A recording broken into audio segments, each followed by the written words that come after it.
A paz do Senhor, irmãos, em nome do Senhor Jesus, estamos aqui para mais um estudo da poderosa palavra do Senhor e vamos fazer uma análise hoje da palavra da bodas, que está no Mateus 22.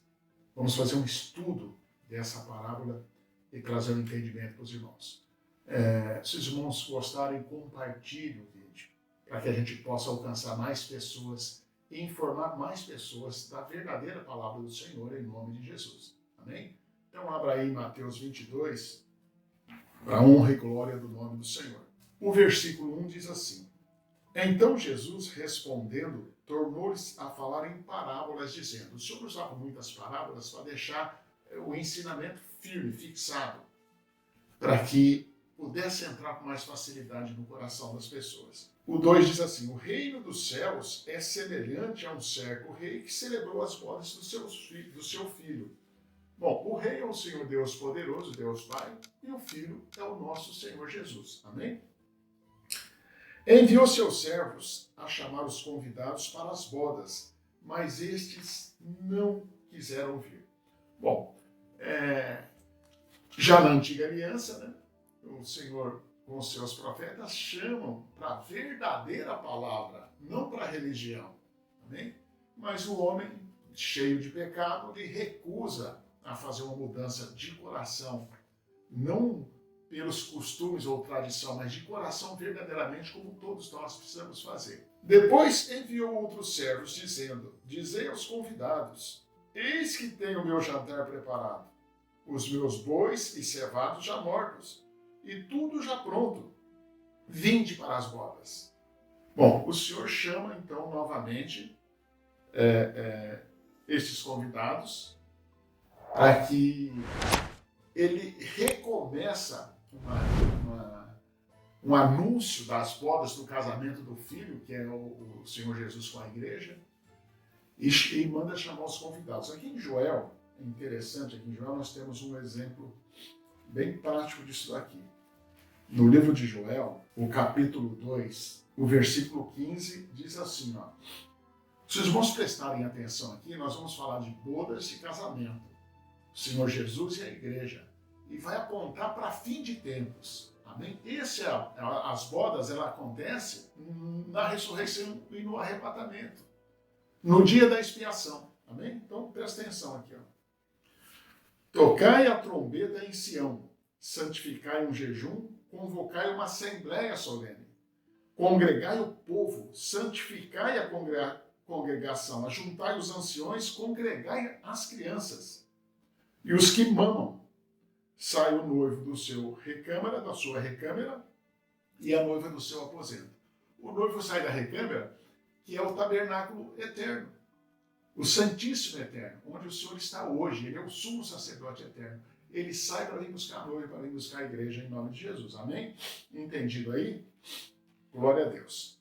O versículo 5 diz assim: Eles, porém, não fazendo caso, foram um para o seu campo, o outro para o seu negócio. Nós vamos direto aqui, em nome de Jesus, nós vamos direto para Mateus 13. Mateus 13, 22. Só um versículo aqui. Ó. Presta atenção aqui, irmãos, em nome de Jesus, que isso aqui vai ligar diretamente ao que está acontecendo na parábola que o Senhor está contando no versículo 5. As pessoas não fizeram caso do chamado para as bodas, para o casamento, para a eternidade. Amém?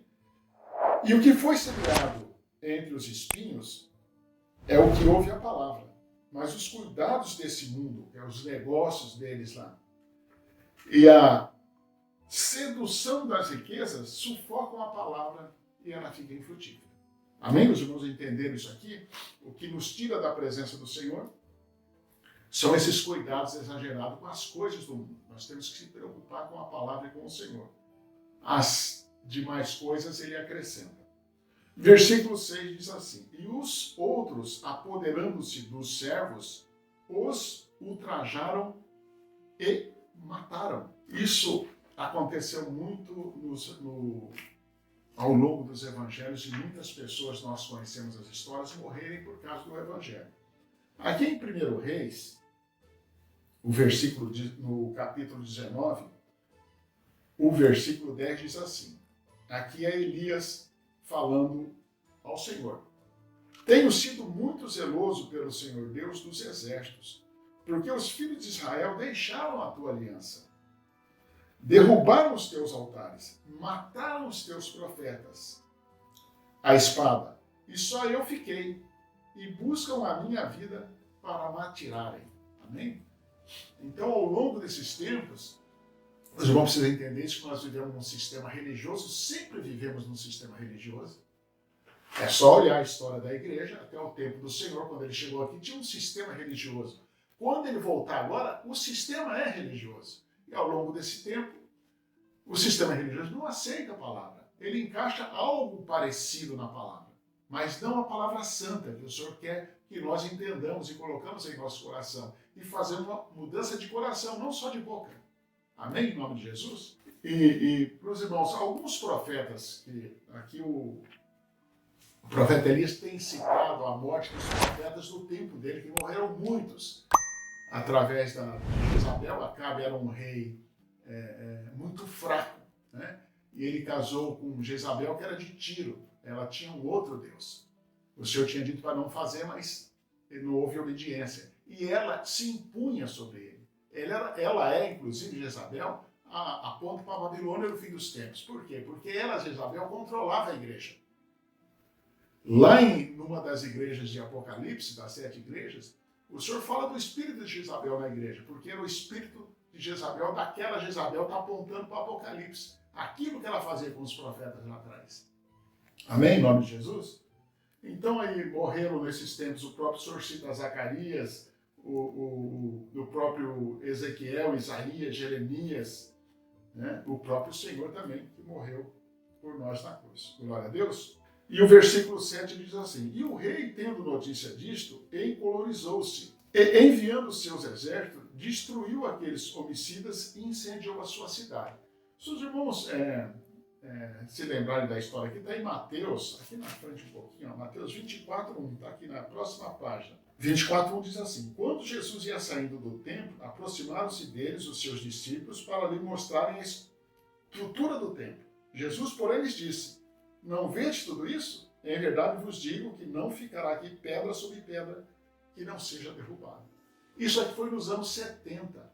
O general Tito, o general romano Tito, invade Jerusalém e põe fogo na cidade, põe fogo no templo, destrói todo o templo. E não ficou pedra sobre pedra. Até comentei com os irmãos em outros vídeos que estão aí. O interior do templo ele era folhado de ouro. E como incendiou, e naquele tempo, as construções eram de pedra grandes, empilhadas.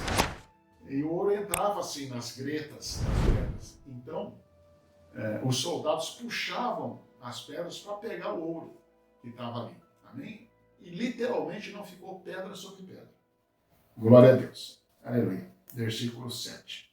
Versículo 8. Então diz aos servos: As bodas, na verdade, estão preparadas, mas os convidados não eram dignos. Os convidados para as bodas não eram dignos. E nós vamos saber disso aqui em Romanos, no livro de Romanos, o versículo 9.